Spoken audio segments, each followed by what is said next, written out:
Hay mucha gente que conoce la Biblia, pero no conoce a Dios. Y parece algo imposible. No, no es imposible, porque necesitamos al Espíritu Santo para que revele a nuestro corazón. Y creo que va a ser una serie que nos va a tomar varios domingos, pero creo que va a ser muy importante. Creo que va a ser muy importante en la vida de cada uno de nosotros, en la vida de la iglesia y en lo que Dios tiene en su corazón para este ministerio en los meses por venir. Entonces va a ser muy importante, porque recuerden algo, esto lo hemos dicho en otras oportunidades. La obra la hace el Señor. Y nosotros, los pastores, los que tenemos la responsabilidad de estar al frente, estamos delante de Dios, pero no somos los que hacemos la obra. Nosotros nos disponemos para que Dios haga la obra a través de nosotros, pero cada persona en este lugar y en la iglesia, en el mundo, debe disponerse para que el Espíritu Santo haga la obra en él y a través de él. Y vamos a comenzar esta serie con este título, les conviene. El pastor Edwin nos decía el domingo que este es ahora lo vamos a leer, uno de los textos más quizás controversiales o complicados de las escrituras, cuando Jesús le dijo, les conviene que yo me vaya. Y vamos a ver por qué Jesús dijo eso, por qué es tan importante, porque posiblemente para alguno de nosotros, o quizás no aquí, pero afuera, el Espíritu Santo no es tan relevante, tan importante. Y vamos a entender por qué hemos llamado esta serie la persona más importante. No estamos diciendo, ya lo vamos a explicar ahorita en el primer punto, no estamos diciendo que el Espíritu Santo es más que el Padre o que el Espíritu Santo es más que el Hijo. No, los tres son Dios. Y quiero entrar de una vez en el punto número 1, donde vamos a hablar un poco de la Trinidad y la función del Espíritu Santo en esa Trinidad, en esa perfecta armonía en el que la Biblia habla de la Trinidad y literalmente es un misterio. Diga conmigo misterio. Difícil de entender. Difícil de entender con nuestra mente finita, pero es explícito y claro en la Biblia. Entonces, hay cosas, yo esto lo he compartido con algunos, hay cosas en el Evangelio, hay cosas en la Biblia que tenemos que abrazar por fe, no porque las entendemos. Hay cosas que tenemos que abrazar de la Biblia por fe. Ok, esto es lo que el Señor dice. Ok, yo no lo entiendo, no sé cómo funciona, no sé cómo, pero la Biblia habla de esta divinidad, de este Dios personificado en tres miembros. Y escúcheme bien, que tienen roles, que tienen funciones, que tienen responsabilidades distintas entre ellos, pero trabajan en tan perfecta armonía que los convierten en uno solo. Y esa es la verdad de Dios. Miren lo que dice Primera de Juan 5:7, dice, porque tres son los que dan testimonio en el cielo, el Padre, el Verbo y el Espíritu Santo, y estos tres son uno. Son tres, pero son uno. Es un solo Dios expresado de tres maneras diferentes, pero sigue siendo un solo Dios. Por eso se vuelve difícil de entender y mucho más difícil quizás de explicar. Sin embargo, hay un texto en la Biblia que me gusta mucho, que quizás explica un poco de cómo funciona esta perfecta unidad, este Dios expresado de tres maneras diferentes. Porque recuerden algo, Jesús es Dios hecho hombre. Pero cuando Dios se hizo hombre, el Hijo entró, se hizo carne, el Verbo se hizo carne, hablaba con su Padre.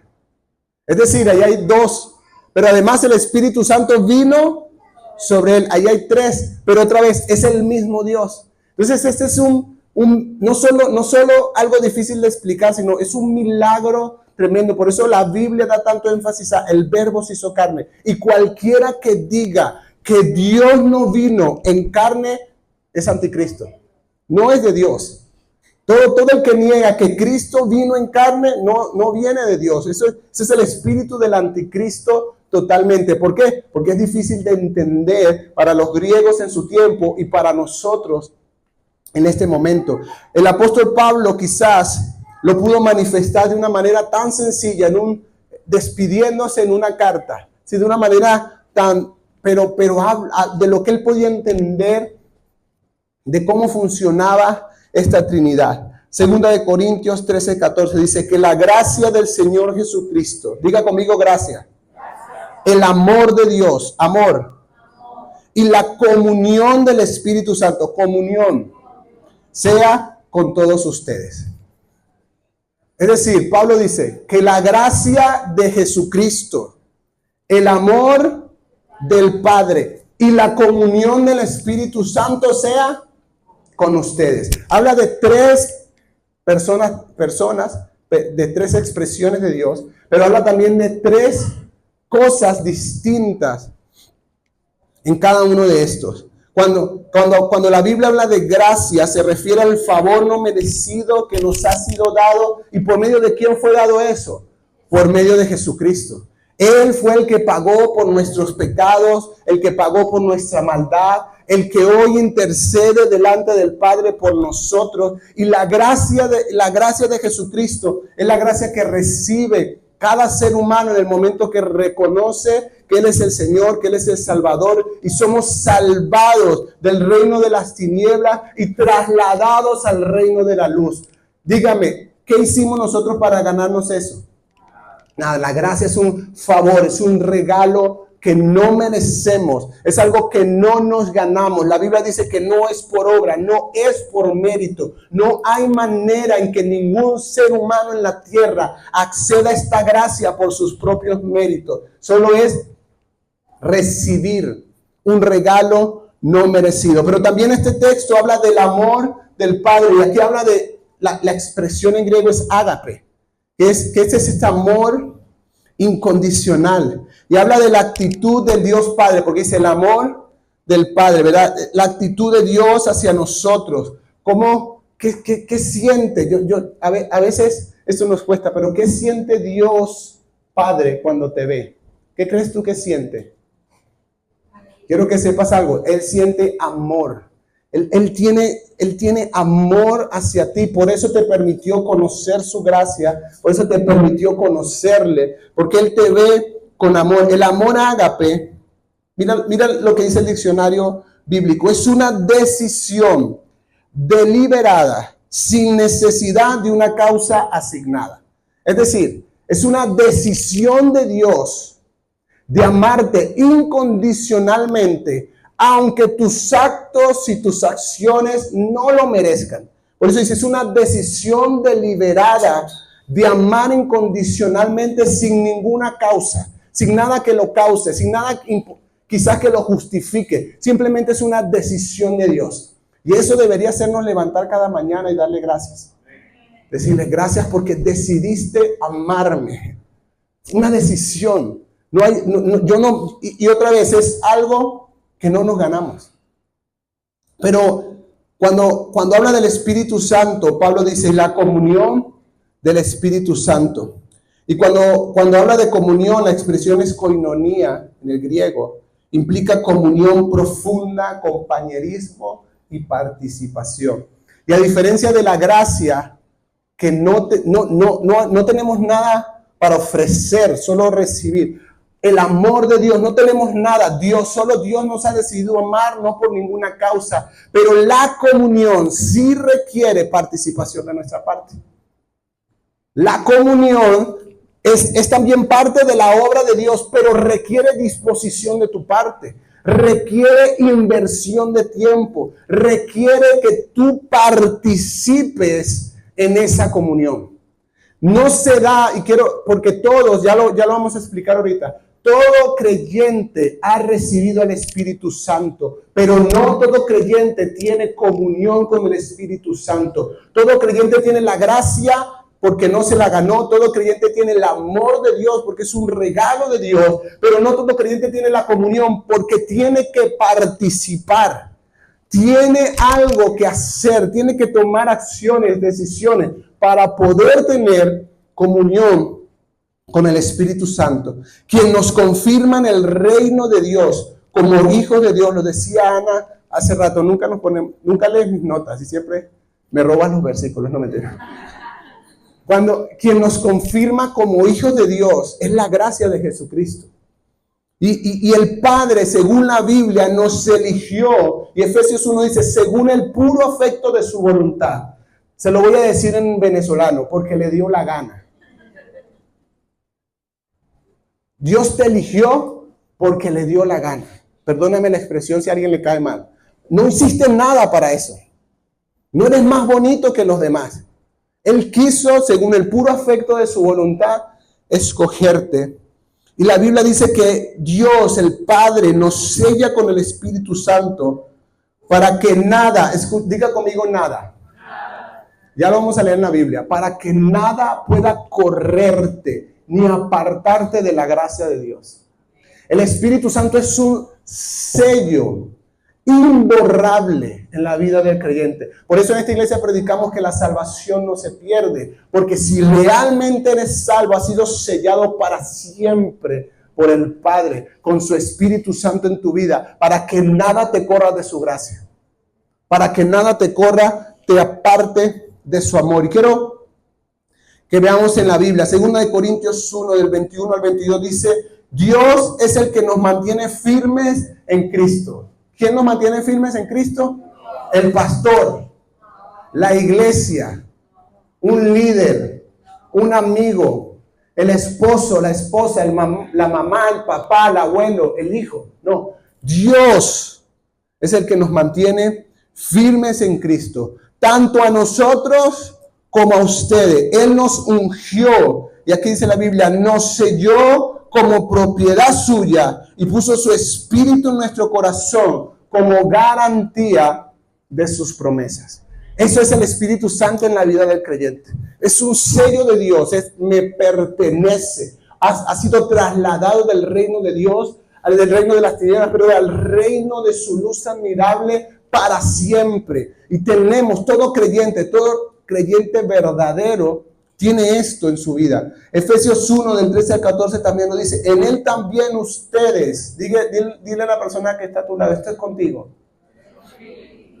Cuando oyeron el mensaje de la verdad, el evangelio que les trajo la salvación y lo creyeron, fueron marcados con el sello. ¿Cuál es el sello? Que es el Espíritu Santo prometido. Eso es lo que la Biblia habla del Espíritu Santo. Este garantiza el Espíritu Santo en nosotros, nuestra herencia hasta que llegue la redención final del pueblo adquirido por Dios para alabanza de su gloria. El Espíritu Santo, el pastor Edwin lo decía, ¿verdad? Es más que una palomita blanca volando por ahí, es más que un viento, es más que un soplo. Y en esta serie, porque no nos alcanza un domingo para hablar del Espíritu Santo, pues vamos a hacer toda una serie para que podamos entender cada aspecto, porque cada aspecto es importante. Pero otra vez, si no nos disponemos para tener comunión, esto va a ser solo información. Si no nos disponemos para ajustar nuestra vida, para poder acceder y participar de la comunión, que ya lo vamos a ver en la Biblia, que Dios anhela tener con nosotros, porque Él nos anhela, porque Él lo quiere. Es más, la obra de la cruz es para que eso fuese posible. No había manera de hacerlo antes. Así que con eso quiero ir al punto número 2 de esta enseñanza. La promesa del Espíritu Santo. El Espíritu Santo es una promesa. Diga conmigo promesa. Y yo sé que a muchos de nosotros nos han hecho promesas que no nos han cumplido. No les voy a pedir que levanten la mano para no tener problemas aquí. Pero también sé que muchos de nosotros hemos hecho promesas que no hemos cumplido. Pero quiero que sepas, porque esto es muy importante, porque siempre los conceptos bíblicos chocan con nuestros propios conceptos y con nuestras propias percepciones y las concepciones que tenemos de distintas cosas. Cuando escuchamos la palabra promesa, podemos llegar a pensar, bueno, puede ser que se cumpla o puede ser que no, pero las promesas de Dios, dice la Biblia, son en el sí y en el amén. Él no miente y todo lo que promete lo cumple. Todo. Es más, por eso Israel sigue en el corazón de Dios. Aunque Israel se haya apartado de Dios. Porque Él prometió, ustedes serán mi pueblo para siempre. Al final Dios lo rescatará. Ya hay un remanente que se está levantando. Pero ese es el corazón de Dios también con tu vida. Lo que Él ha prometido. Entonces, el Espíritu Santo es una promesa. Es una promesa de alguien que nunca incumple lo que dice, que nunca incumple lo que promete. En Juan 16:7 dice, pero digo la verdad. Aquí viene el versículo. Les conviene que me vaya, porque si no lo hago, el Consolador no vendrá a ustedes. En cambio, si me voy, se lo enviaré. Y en Hechos 1:4, Jesús hablando con sus discípulos, dice una vez más, mientras comía con ellos, les ordenó, no se alejen de Jerusalén, sino esperen. ¿Qué tenían que esperar? La promesa del Espíritu, la promesa del Padre, de la cual les he hablado. ¿Por qué Jesús llamó al Espíritu Santo la promesa del Padre? Porque ya estaba profetizado en Joel capítulo 2, que después de que Jesucristo cumpliera la obra de redención completa, el Señor enviaría su Espíritu sobre toda carne, y los niños serían afectados y profetizarían, y los jóvenes recibirían visiones, y los ancianos soñarían sueños. Y Dios iba a hacer que el Espíritu Santo en la iglesia fuese poderosa en todas las generaciones, en las distintas generaciones que forman parte de la iglesia. Y era una promesa, fue algo que se profetizó, que Dios prometió que el Espíritu Santo sería derramado. Y por eso Jesús le dice a sus discípulos, esperen, porque esto viene. Ya se cumplió lo que se tenía que cumplir. Ahora viene el tiempo en el que viene la promesa. Pero también les dice, les conviene que me vaya, ¿verdad? Después de estar 3 años y medio con ellos, después de verlos. Y mire, hay algunos de nosotros que posiblemente pensemos que tener a Jesús físicamente ahorita en la tierra sería mejor que no tenerlo. Pero según palabras de Jesús, según lo que Jesús dice, Jesús dejó claro a sus discípulos, a sus seguidores, que una vida de comunión con el Espíritu Santo era más conveniente para nosotros que tenerlo a Él físicamente entre nosotros. Son palabras de Jesús.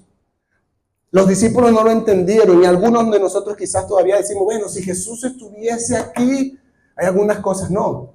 Yo le voy a decir, Jesús podía hablarle a sus discípulos en algunos momentos, pero a veces tenía que ir al baño.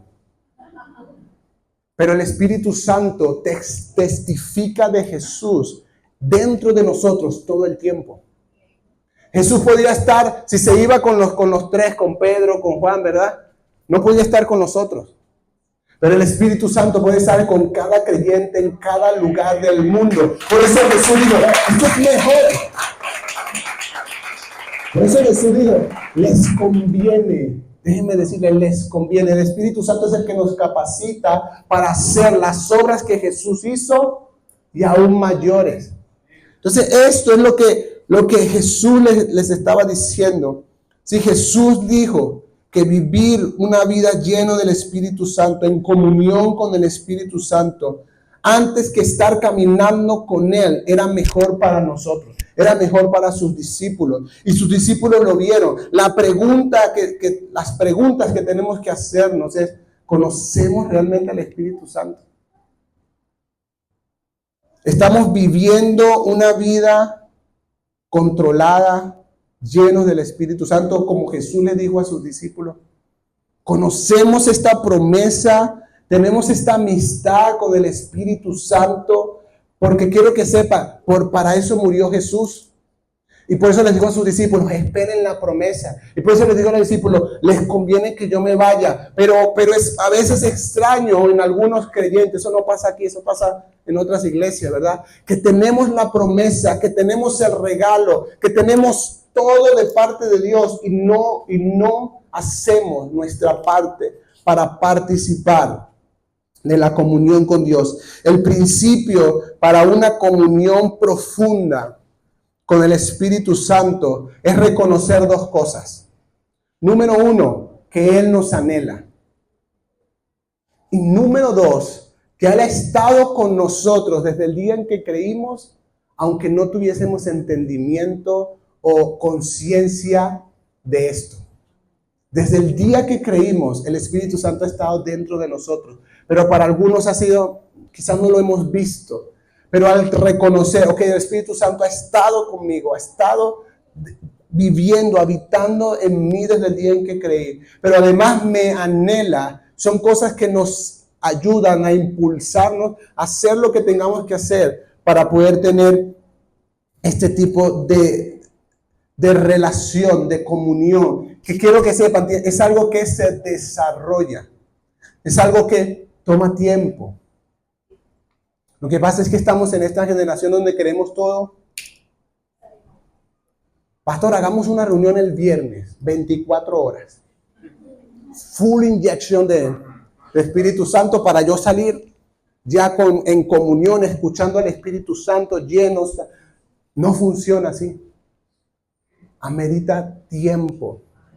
Amerita que se empiecen a quebrar. Dios empieza a quebrar esquemas, estructuras que impiden que entendamos cosas de parte de Dios. Por eso Jesús le dijo a sus discípulos, hay cosas que quisiera decirles, pero ahora, en el estado en que están ahora, no las pueden sobrellevar. Pero cuando venga el Espíritu Santo, Él los va a guiar toda verdad. Es decir, todo esto que tengo, todo esto en lo que necesita ser sano, Pedro, todo esto en lo que necesita ser restaurado, todas estas heridas de tu niñez, todo este rechazo, todo esto que has vivido, hay tantas cosas que quisiera transferirte en un momento, pero no las puedes sobrellevar.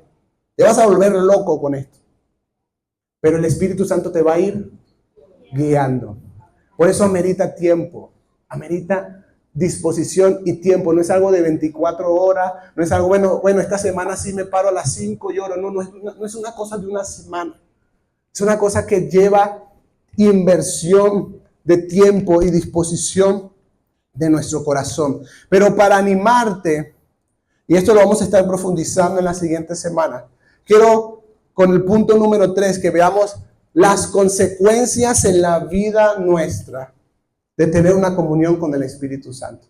Las cosas que Dios declara en su palabra, que vas a experimentar, que vas a tener en el momento en que decides tener una comunión con el Espíritu Santo. Y estas son cosas que solo las voy a mencionar y vamos a ver algunos pasajes, pero vamos a ir profundizando en ellas en esta serie. Vamos a ir profundizando en todo lo que significa esto para la vida del creyente, pero quiero que lo veas, porque estas cosas pueden empezar a ocurrir en tu vida hoy. Pueden empezar a ocurrir en tu vida en el momento en que dices, ok, yo voy a comenzar, yo voy a empezar porque quiero vivir eso, quiero disfrutar de eso. Porque en las palabras de Jesús, si usted lee Juan 14, Juan 15, Juan 16, Él empezó a dar esta relevancia al Espíritu Santo, esta importancia. Hey, muchachos, esto es importante. Hey, muchachos, lo que viene es mejor. Es mejor que tenerme aquí. Lo que viene necesita. Y luego la Biblia dice que Jesús resucita y se queda 40 días más con ellos, hablándoles acerca del reino de Dios. Y al final, en el aposento alto, termina hablando del Espíritu Santo. Déjenme decirles lo que yo creo. Yo creo que en los 40 días estuvo hablándoles de eso. Creo que era el énfasis principal del Espíritu Santo. Necesitas relacionarte. Esto es así, necesita. Y al final les dijo, ahora tienen que esperar la promesa. Entonces, en primer lugar, el Espíritu Santo es el Espíritu de Cristo. Diga conmigo, el Espíritu de Cristo. Dentro de nosotros, discipulándonos, confortándonos, alentándonos y animándonos. Yo no sé si ustedes lo necesitan, pero yo necesito eso en mi vida. Y eso es el Espíritu Santo. Juan 14, del 16 al 17. Yo pediré al Padre y Él les dará otro consolador para que los acompañe. ¿Cuánto? Siempre. El Espíritu de verdad, a quien el mundo no puede aceptar porque no lo ve ni lo conoce. Ana nos decía hace rato algo que dice la Biblia. Para el hombre natural las cosas de Dios son locura. ¿Cómo que un espíritu vive en ti y vive en millones de cristianos alrededor del mundo? Pues sí, ese es Dios que no está limitado por nuestras limitaciones mentales o por nuestra física o por nuestra biología. Ese es Dios. Sigue diciendo, pero ustedes sí lo conocen porque vive con ustedes. Pastor Edwin explicaba eso y ahora estará en ustedes. Es el Espíritu de Cristo. Es Cristo habitando en nosotros por medio del Espíritu Santo, pero no solo como adorno. ¿Sí? A veces tenemos unas cosas en la casa que no se usa para más nada, sino es para adornar. No tiene ninguna utilidad, pero el Espíritu Santo no es un adorno en la vida del creyente. El Espíritu Santo está para discipularnos, para confortarnos, para alentarnos, para animarnos. Y ya lo vimos la semana pasada, pero igual lo voy a comentar. Cuando la Biblia habla de otro consolador, no está hablando de otro diferente. En la palabra griego, otro es otro que es igual al primero, de la misma esencia, de la misma categoría, de la misma calidad. No es como para nosotros cuando digo, ya, dame otro micrófono. Normalmente cuando pedimos otro es porque este no está funcionando muy bien. Pero en el griego la palabra otro no es otro igual, exactamente igual. Pero Jesús le dice a sus discípulos, pero ahora no estará con ustedes físicamente, sino que estará en ustedes. Y la palabra parácletos, que es la palabra que se utiliza para consolador, para el Espíritu Santo, tiene que ver con un compañero íntimo que te mueve a operar y a ganar batallas. Ese es el Espíritu Santo, ese es el parácletos. O sea, es un compañero íntimo, es un amigo que te impulsa, que te mueve a operar en tu vida espiritual, pero sobre todo a ganar batallas, que te ayuda, que te anima. En segundo lugar, el Espíritu Santo nos conecta con el Padre y el Hijo y nos habilita para poder experimentar la presencia de Dios, de Jesús, del Padre en nuestra vida. La presencia de Dios, que es una promesa que Dios le dio desde Abraham a sus seguidores, que aún Jesús le dice a aquellos, le dice, yo estaré con ustedes. Pero ¿cómo que ibas a estar si fuiste levantado? No, ¿por medio de quién? Por medio del Espíritu Santo. Yo estaré con ustedes todos los días hasta el fin del mundo. La promesa de la presencia de Dios es una de las grandes promesas que tiene el creyente, pero que muchas veces no disfrutamos, que muchas veces no tenemos, pero el Espíritu Santo nos ayuda a conectarnos con el Padre, a conectarnos con la esencia del Hijo y a poder tener la habilidad o la capacidad de experimentar la presencia de Dios en nuestra vida. En Juan 14:23 dice, el que me ama, mi palabra guardará y mi Padre le amará. Y dice, y vendremos, plural. ¿Quiénes van a venir? Padre y el Hijo, y haremos morada en él. ¿Por medio de quién? Del Espíritu Santo. Entonces el Espíritu Santo en nosotros, según palabras de Jesús, nos conecta con Dios completo. El Padre, el Hijo, por medio del Espíritu Santo, habitando dentro de nosotros. Y es por eso que podemos conocer y recibir la gracia del Señor Jesucristo, conocer y recibir el amor del Padre, y conocer y disfrutar de la comunión con el Espíritu Santo. El Espíritu Santo nos enseña todas las cosas y nos recuerda lo que Jesús habló.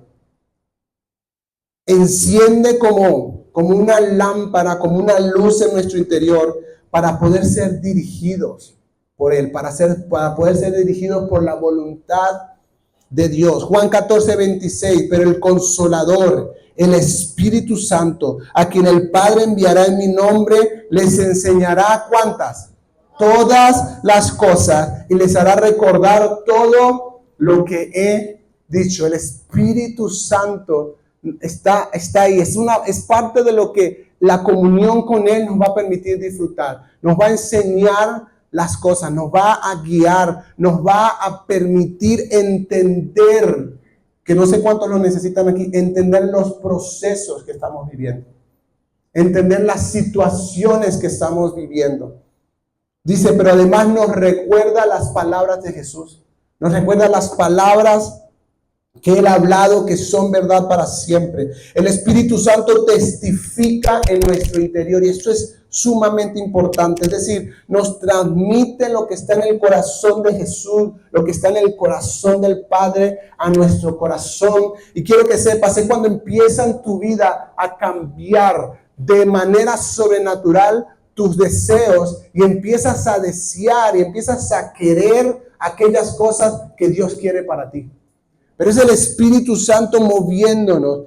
Juan 15:26, cuando venga el Consolador, que yo les enviaré de parte del Padre, el Espíritu de verdad que procede del Padre, Él testificará acerca de mí. O sea, el Espíritu Santo va a estar testificando dentro del creyente de todo lo que Cristo representa, todo lo que el Evangelio es, toda la magnitud de la obra que no se puede entender en un momento. El Espíritu Santo empieza a testificar diariamente acerca de Jesús, acerca del amor del Padre. Cuando te sientes desahuciado, cuando te sientes mal, el Espíritu Santo empieza a recuerda que eres amado.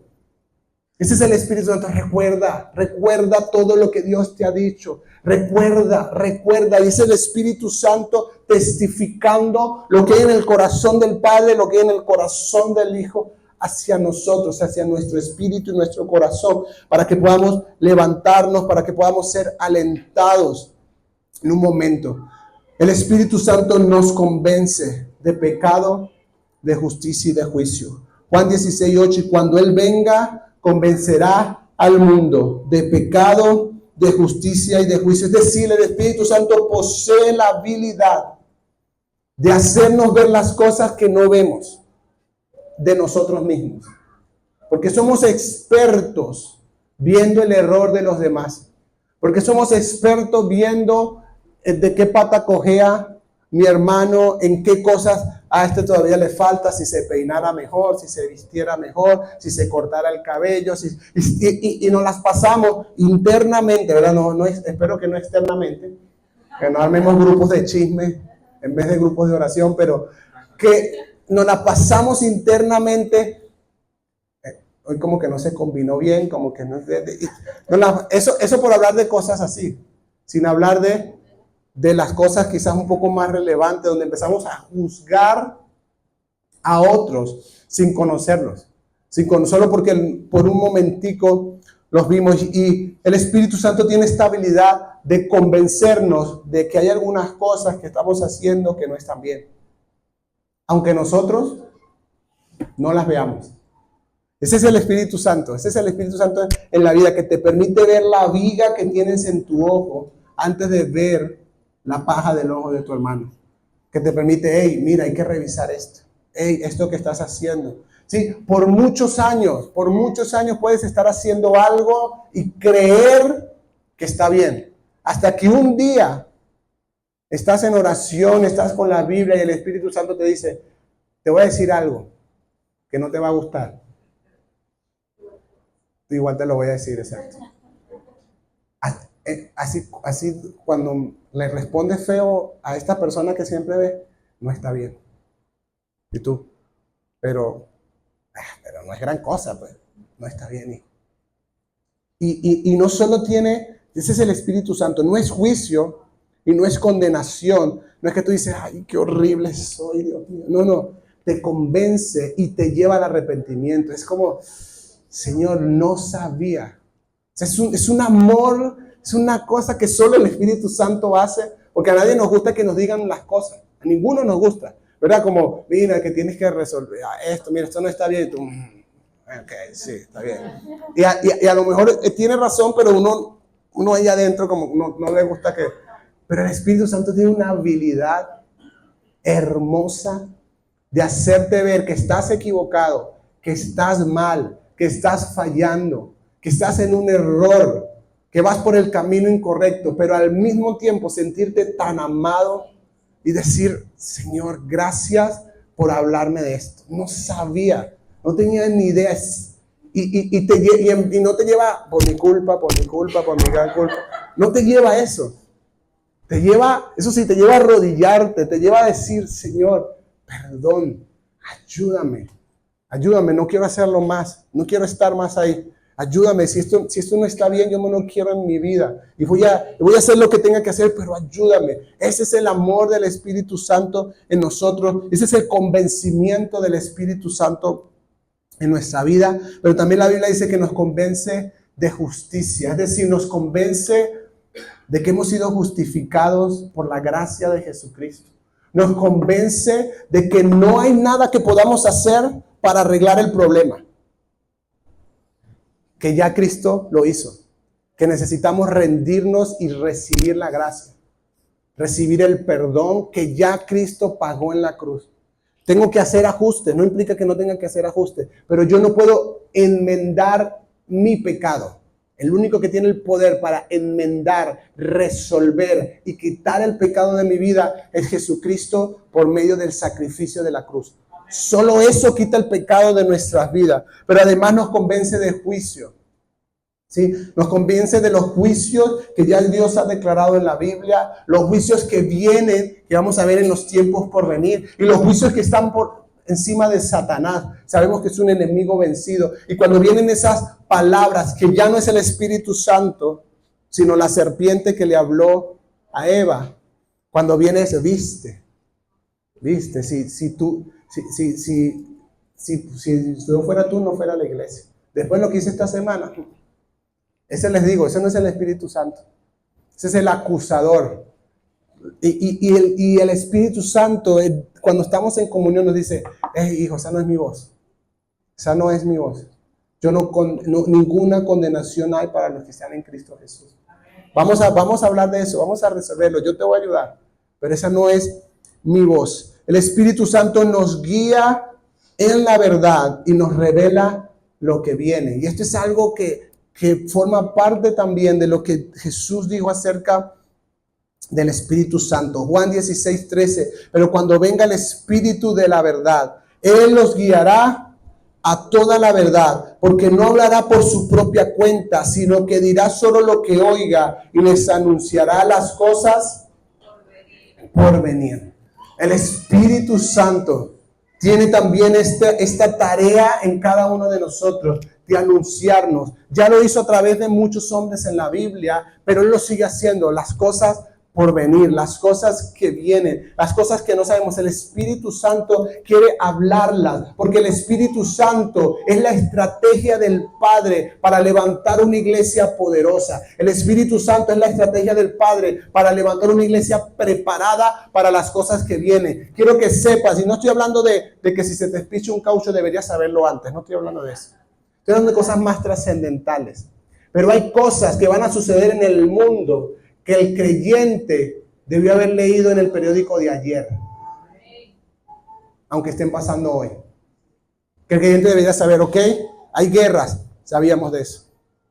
No solo por la Escritura, sino porque ya el Espíritu Santo nos ha tenido orando, el Espíritu Santo empieza a mover el corazón para que entendamos, ok, mira lo que viene. Hay algo que viene de parte de Dios. También nos alerta del peligro. También nos alerta de las artimañas del enemigo. También nos alerta de las cosas que el enemigo quiere hacer en nuestra vida. El Espíritu Santo nos habla de las cosas que están por venir. Y por último, para que podamos orar, el Espíritu Santo glorifica a Jesús y al Padre. Y esto hace que en nosotros se produzca adoración y devoción en nuestro interior, que nos da acceso a recibir revelación, a recibir bendiciones, a recibir dones y a recibir el poder de Jesús para hacer su obra. Juan 16, del 14 al 15 dice, Él me glorificará, está hablando del Espíritu Santo, Él me glorificará porque tomará de lo mío y se lo dará a conocer ustedes. El Espíritu Santo en tu vida, en la vida de cada uno de nosotros, quiere glorificar al Hijo y quiere glorificar al Padre. Miren, en la Trinidad no hay una competencia de quién es el más importante. El Hijo honra al Padre, el Padre honra al Hijo, el Espíritu Santo honra al Hijo, honra al Padre. No hay competencia, tienen una coinonía tan perfecta y además tienen una honra mutua constantemente. El Espíritu Santo honra al Hijo, el Hijo honra al Padre, el Padre honra al Hijo, el Hijo honra al Espíritu Santo. Y están en eso, con un espíritu de honra, en una de siempre exaltar. Y Jesús y el Espíritu Santo en la vida del creyente quiere exaltar el nombre de Jesús y quiere exaltar el nombre del Padre. Todo cuanto tiene el Padre es mío. Por eso les dije que el Espíritu tomará de lo mío y se lo dará a conocer a ustedes. Será ese, y esto generará en nosotros adoración. Se despertará en nosotros el ánimo de: mi Padre merece gloria, Jesucristo merece gloria. Y quiero que sepas algo que nace del Espíritu Santo. Naturalmente no está en nosotros. Ese ánimo de adorar no está en nosotros. Ese ánimo de rendirnos no está en nosotros. Es producido por el Espíritu Santo en cada uno de nosotros. Y quiero pedirte que nos pongamos de pie para que podamos tener un tiempo de oración. Porque el Espíritu Santo nos anhela celosamente. Y el Espíritu Santo es una promesa para ti del Padre. Y lo único que requiere de nosotros es que también tengamos anhelo de tener esa comunión con Él. Anhelo de ser llenos del Espíritu Santo. Lo único que requiere es que nosotros queramos lo que Él ya quiere. Quiero que sepas, el Espíritu Santo anhela celosamente tener comunión contigo. Anhela desde que naciste, anhelaba el momento en el que esa persona te iba a hablar de Cristo para que accedieras a su reino. Desde el momento en que accediste a su reino, el Espíritu Santo te anhela. El Espíritu Santo dice: quiero hablarte, quiero decirte los planes que mi Padre tiene para ti. Quiero hablarte de las cosas que Dios ha planeado para tu vida. Quiero sacarte de la esclavitud en las que estás. Quiero liberarte de las cosas que te atan. Quiero traer sanidad. Es ese Espíritu Santo. Es lo que Él anhela desde el principio. Y Dios, dice la Biblia, no lo digo yo, Dios no hace acepción de personas. Es decir, Dios no tiene favoritos. Dios no tiene hijos que le caen mejor que otros. Él ya nos anhela, Él ya hizo todo, pero aquellos que responden con el mismo anhelo son los que reciben. Quiero decir esto con cuidado. Dios te eligió, pero que estés lleno del Espíritu Santo ya no es elección de Dios, es elección tuya. Que vivas dirigido por el Espíritu Santo, ya lo eligió, ya Él te eligió y ya Él hizo todo, pero ahora es elección tuya responder con el mismo anhelo y decir: ok, Espíritu Santo, tú me anhelas, quiero que sepas, yo te anhelo, yo quiero conocerte y quiero tener comunión contigo, quiero escucharte, quiero ser guiado por ti. Así que te voy a invitar a que cierres tus ojos